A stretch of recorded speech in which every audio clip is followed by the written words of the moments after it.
मांग संख्या 18 गृह विभाग और मांग संख्या 19 कारागार पर आपने मुझे बोलने का समय दिया, मैं आपका धन्यवाद करता हूं। सभापति महोदय, गृह विभाग जिस तरीके से हमारी फौज हमारी सीमाओं की रक्षा करती है, ऐसी हमारी पुलिस आंतरिक सुरक्षा हमारे हिंदुस्तान की आंतरिक रक्षा करती है।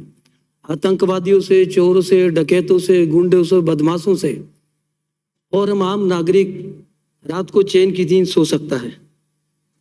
लेकिन आज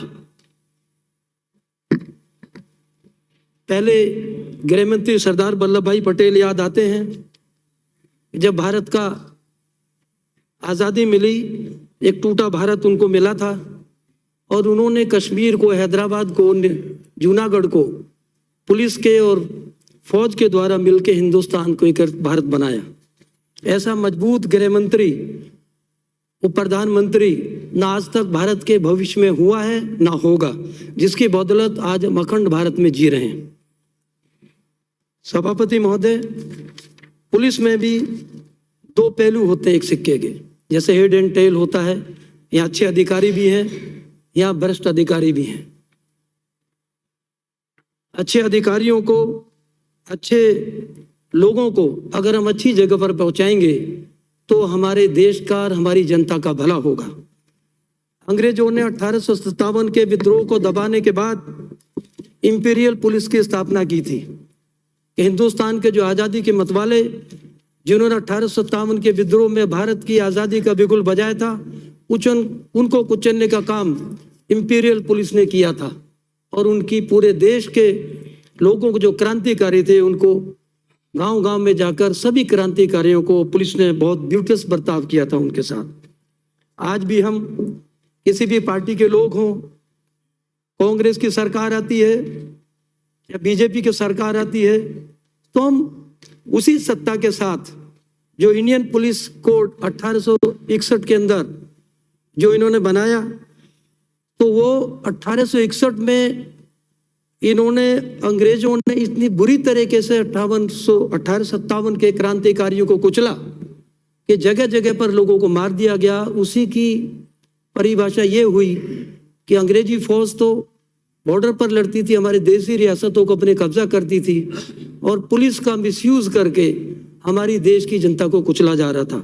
उसी की परिणति हुई कि जलियांवाला बाग कांड हुआ, गोली चलाई, हम देश के क्रांतिकारियों पे, शहीदों पे चौरा चौरी कांड हुआ, और 1857 से आते आते 1947 तक हम हिंदुस्तान एक होकर आज़ाद हो गया।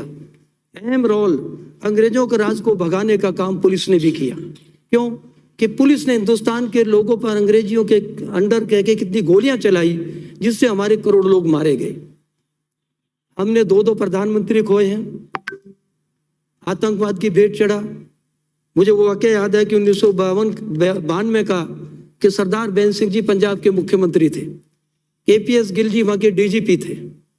रिबेरो साहब पर जलंधर के अंदर अटैक हुआ आतंकवादियों का। रिबेरो जी को हटा के केपीएस गिल को पुलिस का चीफ बनाया गया। खुदा ना खास्ता मैं एक एमपी साहब के घर पे था, गुरचरण सिंह गालिब, लुधियाना में। वहाँ पर केपीएस गिल आए, उन्होंने मुख्यमंत्री जी से बोला कि अगर आतंकवादियों के साथ आप मुझे डीजीपी बनाना चाहते हो, तो आतंकवादियों के साथ जो पंजाब पुलिस के लोग मिले हुए हैं उनको सबसे पहले कुचलना पड़ेगा। और जैसे वो डीजीपी बने, जो पंजाब पुलिस के लोग आतंकवादियों से मिले हुए थे उन सबको शूट आउट किया गया, उनको कुचला गया, और आज पंजाब जो हिंदुस्तान में रह गया और खालिस्तान नहीं बन पाया। ऐसे भी पुलिस ऑफिसर थे। जो हमारे पुलिस ऑफिसर कहीं भी जमीनों पर कब्जे करते हो, डोडा चूरा सप्लाई करते हो, ड्रग्स बिकवाते हो, पूरे हिंदुस्तान में पाकिस्तान से जो भी ड्रग्स सप्लाई हुई, पंजाब पुलिस पूरी इसमें इन्वॉल्व थी। जब उनको कुचल दिया तो आतंकवाद पंजाब से खत्म हो गया। हमारे मुख्यमंत्री बेन सिंह जी को अपनी कुर्बानी देनी पड़ी, लेकिन जो हम लोग, जो पुलिस में अच्छे लोग भी हैं, जो पुलिस में भ्रष्ट लोग भी हैं, उन अच्छे लोगों को अच्छी की पोस्टों पर बैठाओ, और जो डोडा चूरा, स्मगलिंग, स्मैक्स, नकली शराब, जमीनों पर कब्जे कराने वाले, इनको तुरंत सजा दो, उनको लाइन हाजिर करो, तभी हम देश की जनता को एक अच्छा पुलिस राज दे पाएंगे। भारत को आज़ाद हुए 75 साल से ज़्यादा का समय हो गया है। हमने अभी अंग्रेजों का आईपीसी कोड चला रखा, इसको बदलने की ज़रूरत है। आज़ाद हिंदुस्तान में हमें पुलिस को पॉलिटिकली मिसयूज करने की जरूरत नहीं है। हमें अपनी सत्ता को बचाने के लिए अपने दुश्मनों के खिलाफ पुलिस को यूज करने की जरूरत नहीं। हमें पुलिस को कानून व्यवस्था पर गुंडे, बदमाशों, आतंकवादियों को कुचलने के लिए, देश की आंतरिक व्यवस्था को मजबूत करने के लिए करने की जरूरत है। सभापति महोदय, पुलिस सिविल फोर्स है, ये जनता की इतनी क्लोज रहती है कि इसमें जब जनता और पुलिस दोनों मिलते हैं तो एक दूसरे के दोस्त होने चाहिए। कहीं भी पूरी दुनिया में जाओ, इंग्लैंड में जाओ, पोलैंड में जाओ, हॉलैंड में जाओ, रशिया में जाओ, अमेरिका में जाओ, पुलिस का स्ट्रक्चर इतना मजबूत है, वहाँ से कोई भी ड्रग्स माफिया या आतंकवादी बच के नहीं भाग सकता है। वहाँ पर लोगों में एक पुलिस के प्रति अफेक्शन भी है। हम क्योंकि इस पुलिस में अंग्रेजों की एक अभिभूति देखते हैं कि जिस तरीके से अंग्रेजों ने हमारे देश की आज़ादी को कुचलने के लिए 90 साल तक पुलिस का मिसयूज किया, और आज भी हम लोग, चाहे कोई भी पार्टी का आदमी हो, बीजेपी हो, कांग्रेस हो, जनता दल हो, लोक दल हो, हर अपनी सत्ता के बताने के लिए पुलिस को मिसयूज करता है। मैं चाहता हूं, मैं इस पर स्पष्ट बात करना चाहता हूं कि पुलिस को कानून, रूल ऑफ लॉ पे काम करने दो। पुलिस को जो आंतरिक हमारी व्यवस्था उसको मजबूत करने दो। पुलिस हमें, जो हमारे देश को तोड़ने वाले, जो हमको आंतरिक, जो हमारी अंदर की शक्तियां, जो हमारे भारत को अंदर से तोड़ना चाहती है, उनको खंडित करने का काम भी करती है, हमारे आंतरिक सुरक्षा को मजबूत भी करती है। पुलिस और जनता का इतना गहरा रिश्ता होता है कि रात को अगर पुलिस थाने में गरीब आदमी भी जाए, उसकी रिपोर्ट दर्ज होनी चाहिए, उसको न्याय मिलना चाहिए। राजा विक्रमादित्य के राज में कितना न्याय था, कोई भी गरीब आदमी अगर वहाँ चला जाता था, उसके बात सुनी जाती थी, तुरंत उनको न्याय मिलता था। जहांगीर के राज में पशुओं को घोड़े ने घंटी बजा दी थी तो जहांगीर ने बोला कि घोड़ा भूखा है। किस राज में अगर पब्लिक को न्याय नहीं मिले, पब्लिक को शेल्टर नहीं मिले, पब्लिक को कानून का विश्वास नहीं हो, पब्लिक की बचाव नहीं हो, गुंडे बदमाश जिस राज में खुले घूमते हों, आतंकवादी जिस देश में खुले घूमते हों, डोडा चूरा के स्मगलर राज गद्दी पर बैठे बड़े बड़े मंत्री, मुख्यमंत्री, प्रधानमंत्री की सीटों पर पहुंच जाते हों। मैं एक दुनिया के ऐसे देश का जो आज दुनिया में कमजोर हो रहा है, मैक्सिको, वहाँ एक नेक्सस बन चुका है पॉलिटिशियन का, ब्यूरोक्रेट्स का, ड्रग्स माफिया का और इंडस्ट्रीज का। वहाँ की सत्ता पर सारे लोग ड्रग्स माफिया पहुंच गए हैं और अमेरिका जैसे शक्तिशाली देश को अंदर से कमजोर कर दिया है। अमेरिका की पुलिस उनका मुकाबला नहीं कर पा रही। हमने इसी ड्रग्स माफिया से पंजाब में आतंकवाद को झेला है, उसी के परिणति में हमारी देश की नेता इंदिरा गांधी की जान जानी पड़ी, हमारे पंजाब के मुख्यमंत्री बेंच सिंह की जान जानी पड़ी, और उसी आतंकवाद को हमारी पंजाब पुलिस ने कुचल के रख दिया।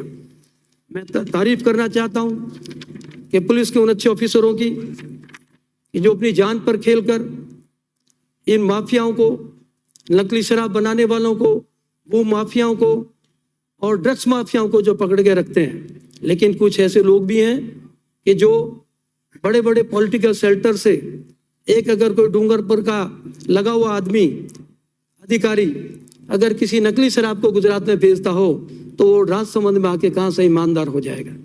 अगर कोई चित्तौड़ में करता हो तो वो जोधपुर ग्रामीण में कहाँ से ईमानदार हो जाएगा। तो हमको सोचना पड़ेगा, अगर हम इन करप्ट भ्रष्ट अधिकारियों के, चाहे नेता हो, चाहे अधिकारी हो, चाहे कर्मचारी हो, चाहे मंत्री हो, चाहे मुख्यमंत्री हो, चाहे प्रधानमंत्री हो, इस देश को अगर लाइन देनी पड़ेगी तो मैं ईमानदारों की एक लाइन बनानी पड़ेगी। तभी हमारा अखंड भारत ऐसा मजबूत देश जो हमको सरदार पटेल ने दिया इतना मजबूत रहेगा, सदियों तक हम एक रह सकते हैं। हमारी फौज पर आधुनिक फौज हमारी होनी चाहिए, हमारी पुलिस भी आधुनिक होनी चाहिए। आज हम पुलिस के सिपाहियों के हाथ में डंडा देते हैं, हमको उनके हाथ में आतंकवादियों से, गुंडों से लड़ने के लिए AK-47 देनी चाहिए। हम उन फौजी आदमियों को कि जो ताकत देते हैं, उनको बुलेट प्रूफ जैकेट भी देते हैं, तो इनको लड़ने के लिए हमको बुलेट प्रूफ जैकेट देनी पड़ेगी। हमें गुंडे बदमाशों को कानून के तहत तरह के सफाया करना पड़ेगा, जिससे आम आदमी, हिंदुस्तान का, राजस्थान का आम नागरिक जो चैन की नींद सो सके। हम ये हमारे रक्षक हैं। जैसे फौज के लोग होली दिवाली पर अपने घरों में नहीं आते, ऐसे पुलिस के लोग भी हमारी होली दिवाली हमारी सुख चैन से मनाते हैं और अपनी होली दिवाली बाद में मनाते हैं। मैं धन्यवाद करना चाहता हूं पुलिस के उन जाबाज सिपाहियों का जिन्होंने आतंकवाद से लड़ते हुए, नक्सलवाद से लड़ते हुए, देश की सीमाओं पर सीआरपी के लोग हों चाहे राजस्थान पुलिस के लोग हों, जिन्होंने गुंडे बदमाशों से लड़ते हुए, माफियाओं से लड़ते हुए अच्छा काम किया है, वो वास्तव में बधाई के पात्र हैं। हमें इनकी एक सोच बनानी पड़ेगी। अगर हम इनकी आप तनख्वाह बढ़ाएंगे, हम इनको पे ग्रेड 3600 रुपये करेंगे, इनको साइकिल के बजाय हरियाणा के तरफ पर पूरे देश में घूमने का बस अनाउंस देंगे, हम इनकी हार्ड ड्यूटी पर हार्ड ड्यूटी होती है तो 50% को हमको अलाउंस देना चाहिए। मैस भत्ता हमको उनको 6000 रुपये बढ़ाकर देना चाहिए, वर्दी भत्ता हमको 10,000 रुपये करना चाहिए और मोटरसाइकिल भत्ते की जगह हमको इनको वाहन लीटर का मासिक किराया पेट्रोल का दिया जाना चाहिए। स्टेशनरी भत्ता, मोबाइल चार्ज भी का भत्ता दिया चाहिए, फील्ड ट्रेनिंग का भत्ता 1000 रुपये मासिक दिया जाना चाहिए। हमें मजबूत करना पड़ेगा। जैसे हिंदुस्तान की फौज को हमारे हर प्रधानमंत्री ने आज तक, चाहे पंडित जवाहरलाल नेहरू हो, इंदिरा गांधी हो, अटल बिहारी वाजपेयी हो, नरेंद्र मोदी जी हो, मनमोहन सिंह जी हो, हम सब हिंदुस्तानी हैं। हमने सारे देश की जैसे फौज को मजबूत किया है, हमको भी अपने राज्य की पुलिस को मजबूत करना पड़ेगा। इनको टूटी गाड़ियां नहीं देनी पड़ेगी, इनको नई गाड़ियां देनी पड़ेंगी। जिस तरीके से पंजाब में लड़ने के लिए केपीएस गिल ने नई जीप दी और आतंकवाद को कुचल दिया, कई ऐसे पुलिस ऑफिसरों का उन्होंने एनकाउंटर किया कि जो आतंकवाद से मिले हुए थे, जो ड्रग्स और माफिया पाकिस्तान से सप्लाई करते थे, अफीम, डोडा चूरा और इस तरह के सप्लाई होता था। और हमारा पंजाब जो आज भारत का अभिन्न हिस्सा है, एक तरफ ऐसा लग रहा था कि ये खालिस्तान बन जाएगा। देश की प्रधानमंत्री जी की, इंदिरा गांधी जी की जान चली गई, टूटता नजारा था। बेंडरवाला, अटवाल जैसे हमारे पुलिस की आईजी ऑफिसरों की जान चली गई। चट्टोपाध्याय जैसे, अनिल शर्मा जैसे, मोहम्मद उस्वा जैसे बिगर जाति पात धर्म के अच्छे ऑफिसरों ने, अजरालाम जैसे जो बॉर्डर पर रहते थे, कई लोग तो अधिकारी अच्छे थे कि हमारे साथ कहीं कॉलेजों में पढ़े भी थे, लेकिन उन्होंने अपनी वर्दी के प्रति, अपने देश के प्रति समर्पित होकर काम किया और आतंकवाद को सिविल फोर्स ने कुचल के रख दिया और हमें फौज की जरूरत नहीं पड़ी और हिंदुस्तान में खालिस्तान नहीं बन पाया और पंजाब आज एक तरक्की नुमा देश है और भारत का वही एक अभिन्न हिस्सा है। पाकिस्तान उसके 2 टुकड़े करना चाहता था, लेकिन पंजाब पुलिस की मदद से केपीएस गिल जैसे जाबाज पुलिस ऑफिसर और बेन सिंह जैसे दूरदर्शी मुख्यमंत्री की वजह से आज पंजाब भारत का हिस्सा है। माननीय सभापति महोदय, गृह मंत्री मजबूत होना चाहिए, उसको इतनी ताकत से पुलिस को यूज करना है, उसको इतना ताकत होनी चाहिए, हर चीज की इंफॉर्मेशन हो कि जो गलत ऑफिसर गलत काम में इन्वॉल्व हो उनको पुलिस सर्विस से बर्खास्त किया जाना चाहिए। अब कारागार पे आते हैं, कारागार के अंदर अपराधियों के लिए जगह होती है, कारागार में मोबाइल मिल जाते हैं, कारागार में आपको पिज्जा मिल जाएगा। आप सुनिए इनको प्लीज। बैठिए भाई साहब, बैठिए। आप थोड़ा सा नॉलेज ले लो please. This is not allowed. आप थोड़ा बोलते बहुत हो। निकालो इनको। माननीय रामगंज मंडी के सदस्य महोदय जी, आप नॉलेज ले लो। आप ये बता दो कि बेन सिंह, केपीएस गिल ने पंजाब का आतंक कुचला कि नहीं कुचला? इंदिरा गांधी की हत्या पुलिस वालों ने की थी कि नहीं की थी? सिक्के के 2 पहलू, थोड़ा समझो, आप भी समझो, बोलो। सरदार पटेल को आपके माननीय मोदी जी मानते हैं, आप क्यों नहीं मानते? देश के बड़े गृह मंत्री थे, हिंदुस्तान को एक बना के दिया। आप मानिए तो सही यार। आप बार बार खड़े हो जाते हो, खड़े रहते हो, बैठ जाते हो। थोड़ा बहुत सोचो, समझो, पढ़ लिख के आओ, पूरे देश को संभालो। देश आप ही के कब्जे में रहेगा, चिंता मत करो। और जो अच्छा उसका अच्छा बोलो, बुरा बोलो। आप क्या है कि खड़े होकर बोलने डिस्टर्ब करने लग जाते हो। आप बोलिए, आप मानिए कि सरदार पटेल अच्छे गृह मंत्री थे कि नहीं थे? ये अखंड भारत आपको सरदार पटेल की वजह से मिला कि नहीं मिला? केएल पंजाबी आईसीएस ऑफिसर थे, बंगाल में दंगे हो गए थे कलकत्ता के अंदर। होम सेक्रेटरी ऑफ इंडिया थे फर्स्ट। है आपको नॉलेज? सुनिए क्या बोला उन्होंने, प्लीज। चलिए माननीय सदस्य, थोड़ा सा आप नॉलेज लीजिए। सरदार वल्लभ भाई पटेल ने, माननीय सभापति जी, आपको ये पता ही अच्छी नहीं नहीं है इस तरह से। है, आप वैसे ही किताबें नहीं पढ़ते Don't हो disturb the और house. आके बोलने लग जाते हो। क्या जब बोले आप बोल रहे सरदार थे कोई नहीं बोला उधर से। सभापति please. महोदय, इनको सीखने दो, ये थोड़ा सा सीखने के आदी बोलिए, हैं। please. क्या हुआ जब बंगाल में केलकटा में दंगे हो रहे थे हिंदू मुसलमान के,